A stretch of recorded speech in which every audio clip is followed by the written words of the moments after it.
प्रिय बंधुओं, माताओं, बहनों, आप सभी को नमस्कार करता हूं, सभी को प्रणाम करता हूं। आज मैं श्रीमद् भागवत के प्रथम स्कंद 12 अध्याय, जिसमें परीक्षित का जन्म बताया गया है, उसके बारे में आपको ज्ञान कराऊंगा। सौनक जी कहते हैं, अश्वत्था मनोर पर्यसृष्टेन ब्रह्मसि शृणुरो तेजसा उत्तराया हतो गर्भ ईशान जीवित पुनः।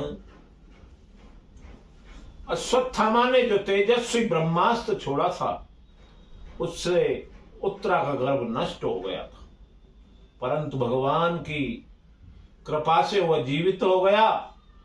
उस गर्भ से महाज्ञानी परीक्षित का जन्म हुआ, जिन्हें सुखदेव जी ने उपदेश दिए थे। जन्म, कर्म, मृत्यु और इसके बाद जो गति उन्हें प्राप्त हुई, अगर आप उचित समझें तो उसे हम सभी लोगों बड़ी श्रद्धा से सुनना चाहते हैं। सूत जी ने कहा, अपील धर्मराज पितृवद रज्जनम प्रजा निष्प्रह सर्व कामेभ्य कृष्ण पारदावज सेवया। सूत जी ने कहा, धर्मराज युधिष्ठिर अपनी प्रजा को प्रसन्न रखते हुए पिता के समान उसका पालन करने लगे। भगवान श्री कृष्ण के चरण कमलों के सेवन से समस्त भोगों से निष्प्रह हो गए। शौनकादिक ऋषियों, राजा युधिष्ठिर के पास अतुल संपत्ति थी, सभी भाई उनके अनुकूल थे, उन रानियां भी उनके अनुकूल थी, सारी पृथ्वी उनकी थी। जम्बूद्वीप के स्वामी थे, उनके पास भोग की ऐसी सामग्री थी जिसे देवता लोग भी उसे चाहते थे।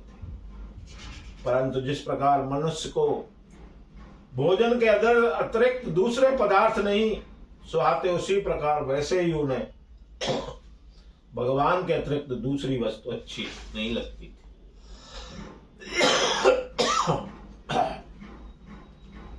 मार्ग गर्भतो वीरः सह सेवा भृगुनंदनम दर्दशः पुरुषम कंचिदासामच्युतम। सौनक जी, उत्तरा के गर्भ से स्थित वो वीर से पर्वत से जब अश्वत्थामा के ब्रह्मास्त्र के तेज से जलने लगा, तब उसने देखा कि उसकी आंखों के सामने ज्योतिर्मय पुरुष है। वह देखने में अंगूठे भर लगता है, अत्यंत श्याम सुंदर शरीर है, सभी प्रकार के आभूषणों से सुसज्जित है, सिर पर मुकुट है, गले में बैजंती माला है, कानों में कुंडल है और आंखों में उसके लालिमा है, हाथ में गदा है।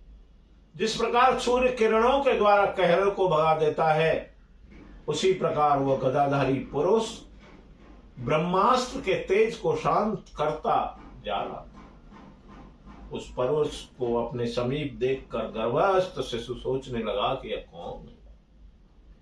इस प्रकार उस 10 मास के गर्भस्थ शिशु के सामने ही धर्म रक्षक भगवान श्री कृष्ण ने ब्रह्मास्त्र के तेज को शांत करके वही अंतर्धान।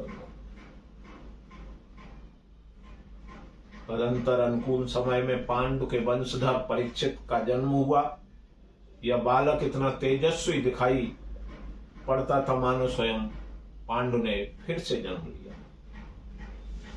पौत्र के जन्म की बात सुनकर युधिष्ठिर बहुत प्रसन्न हुए। उन्होंने धौम्य, कृपाचार्य आदि ब्राह्मणों से उसके जात कर्म संस्कार कराए।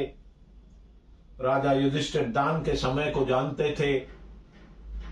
उन्होंने प्रजातीर्थ काल में अर्थात नाल काटने से पहले ही ब्राह्मणों को सुवर्ण, गौएं, पृथ्वी, उत्तम जाति के हाथी, घोड़े एवं उत्तम अन्न का दान दिया।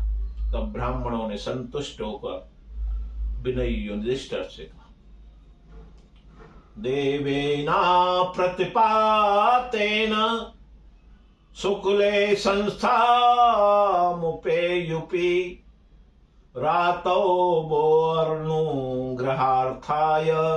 विष्णुना प्रविष्णुना।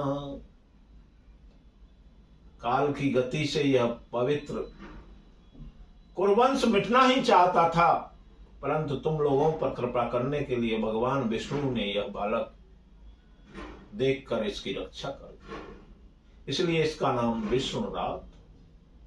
निसंदेह यह बालक संसार में बड़ा यशस्वी, भगवान का परम भक्त और महापुरुष होगा। युधिष्ठिर ने कहा, महात्माओं, क्या यह बालक अपने उज्जवल से हमारे वंश की पवित्र कीर्ति महात्मा राजर्षियों का अनुसरण करेगा? ब्राह्मणों ने कहा, धर्मराज, ये मन पुत्र इक्ष्वाक के समान अपनी प्रजा का पालन करेगा तथा दशरथ नंदन श्री राम के समान ब्राह्मण भक्त एवं सत्य प्रतिज्ञ। यह उसी नरेश के समान दाता होगा तथा याज्ञों में दुष्यंत के पुत्र भरत के समान अपने वंश का यश फैलाएगा। धनुर्धरों में अर्जुन के समान एवं दादा पार्थ के समान होगा। यह सिंह के समान पराक्रमी, हिमाचल की तरह आश्रय लेने योग्य, माता पिता के समान सहनशील एवं पितामह ब्राह्मणों के समान क्षमता रहेगी। भगवान शंकर के समान कृपालु होगा एवं संपूर्ण प्राणियों को आश्रय देने में लक्ष्मीपति भगवान विष्णु के समान होगा। बोलिए श्रीमद् भागवत महापुराण की जय। जय जय श्री राधे, जय जय श्री राधे। श्याम पुनः प्रणाम।